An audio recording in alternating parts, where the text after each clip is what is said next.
hold on to your vinyl. It's ProgHat. Hello everyone and welcome back. And again, thank you for being here and clicking on this video. This is a series that I do called ProgHat Spotlights. Well, today I'm spotlighting an album that came out in 1969. One of my favorite albums by Pink Floyd. And that is the music from the film More.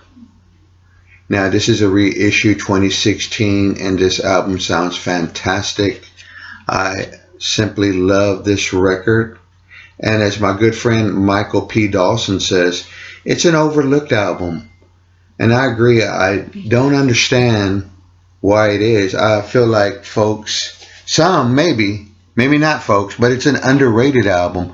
I have a vinyl copy of it, and I also have this Capitol CD of it with this really neat, where they have a little bit more up close of the people in the back.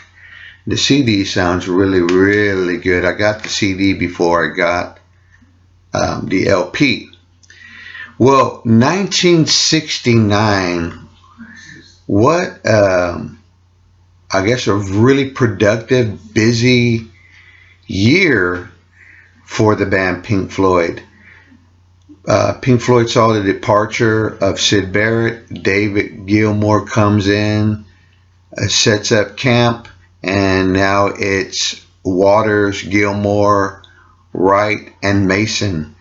And they head into the studio and start recording at Abbey Road in 1969 the album Uma Guma. I hope I said that. But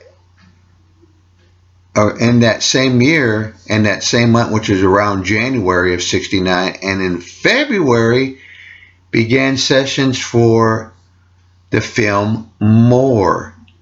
Man. So around this time, they put out two, I think, are classic and great albums by Pink Floyd. And one of the highlights of that year for the band was their invitation to do the music for the BBC's coverage of the Apollo 11 moon landing. That brought a lot of amazing publicity, if I said that right, publicity to the band Pink Floyd.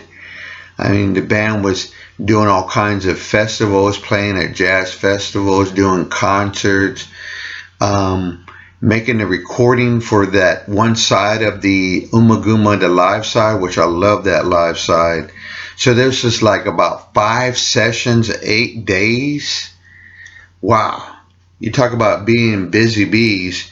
They, as I mentioned, David Gilmour steps in, and one of my favorite all-time guitar players. I just love the way he plays. It's like he's speaking my mood when he plays those solos, how I feel or how I felt. I simply think More is an iconic album, in my opinion. Now, these are my opinions. I'm not saying anyone else is any lesser than mine or greater than mine, or I got all the facts, or I'm smoking my pipe and I'm some big historian on Pink Floyd. I'm not. I just love the band. I love the music that they produce. The cover, the album design of it was designed by Hypnosis. And there's a couple of songs in the film, and I personally have never seen the film, but always have, and I think it has been reissued or a while back, but I still haven't picked it up. I would like to catch it on a stream before I buy or purchase it. I mean, what if it's a movie that I only want to see one time? But it sounds interesting. A couple of tunes that are in the movie are tracks called Hollywood and Seabirds, which are not on the record itself. I've never heard of those, and if I have, they might have been titled something different. That's one thing interesting about Pink Floyd, that they can resurface something, have a different title, but it came from something else, if that makes any sense what I'm saying there. Now, I'm not going to go through every one of these songs. I didn't want to make this a very long video. I just wanted to show respect on the anniversary date release of this album. This record, folks, if you own it, if you haven't played it in a while, dust it off, give it a spin. It's a good record. A lot of times it doesn't leave my turntable for a while because every track on here, every composition I love on this record. It's another record that I consider very psychedelic, at times progressive, and they just mix so many different genres, styles of music on each one of these tracks. So I picked 5 songs that I'm going to talk about here, but not really anything in depth or really anything mind-blowing. So let me begin with now like I said, I picked 5 tracks. The Now song. All I can really say I can't really add anything about this song, but I think it's one of the most heavy metal sounding songs I've ever heard from the band Pink Floyd. That heavy guitar playing, those shouting vocals of David Gilmour. I was standing on the Nile when I saw the lady smile. It's just killer, and just that heavy bass playing. I mean, to me, that's really the sound of heavy metal. Great track. I think from what I understand and read in one of my books, that it was released, not in the UK, but maybe France or somewhere in Europe as a single. That'd be kind of nice to have that rarity in the ProgHat collection. Next, a Crying song. I love this song that has like a lullaby feel. It's such a mellow song, but also with some jazziness to it. It has a great bass riff by Waters. And something that I read in one of my books too, the lyric where it says, help me roll away the stone, that image, that resurfaces again. And like on Animals, the stone, you know, that part of that tune, the dogs, and On the Wall. So that theme carries on years later onto other Pink Floyd lyrics. The next one that I chose was Main Theme. There's some great instrumentals on here. You hear these instrumentals, and in my opinion, I don't want them to stop. It just sounds so good. I love the music in the Main Theme, which they played live in their sets in the 1970s. That repetitive bass riff with Richard Wright's organ and those drums, and that nice little small dose and touch of the guitar playing. Excellent track. Quicksilver, probably my favorite on this album. That is such a psychedelic song. Hearing that, it just inspires me to do something, play something, or come up with something, and nothing has happened yet. But it's such a psychedelic song or track with the electric sounds that kind of reminiscent of On the Run, On the Dark Side. Great track to hear with the headphones on. Really, really good.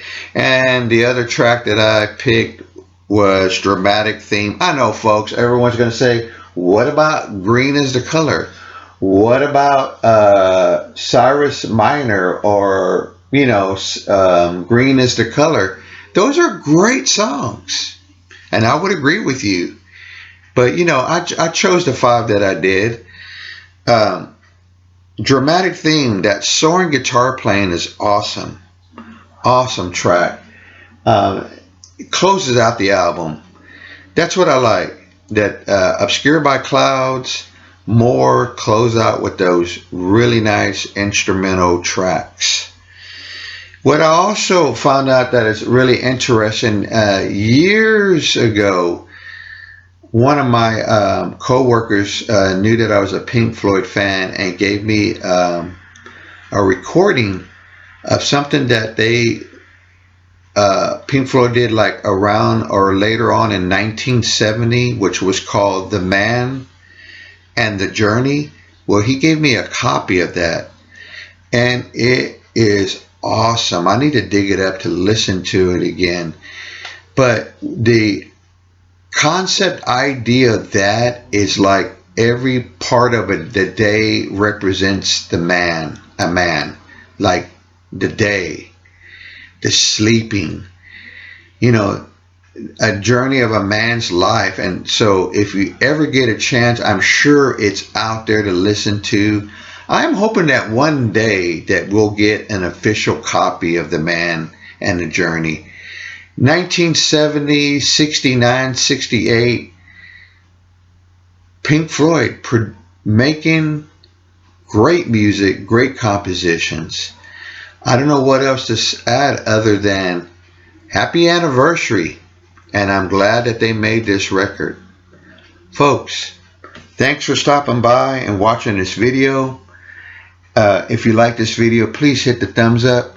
I sure would like to hear your favorite tracks some more. I'm sure there's some fans out there that love this album as much as I do. And consider being a subscriber. And hit that like button, that notification to whenever I do another video. I've been saying this. I got some other videos lined up. One about ELP and my 10 Comfort albums. Those are coming soon, but I appreciate y'all all out there that take time to watch my videos. Take care, and I hope you will enjoy this one.